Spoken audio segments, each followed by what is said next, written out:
நாள் போக போக உடம்புல உள்ள ஒவ்வொரு பாகங்களா செயலிழக்க ஆரம்பிச்சிருக்கு.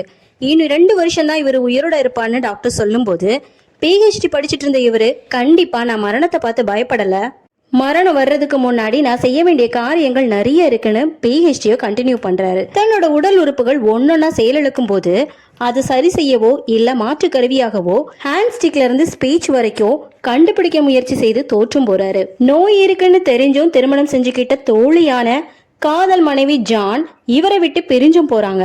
வேறொரு ஆண் கூட தன்னோட மனைவிக்கு தொடர்பு இருக்குன்னு தெரிஞ்சு நொந்தும் போறாரு. இதனால ஒரு சயின்ஸ் கான்ஃபரன்ஸ்ல மயங்கி விழுந்த ஸ்டீஃபனுக்கு செயற்கை சுவாசம் கொடுக்கணும், இல்லனா ஆபரேஷன் பண்ணணும், தொண்டையில ஆபரேஷன் பண்ணா பேச்சு வரவே வராதுன்னு சொல்லிட்டாங்க.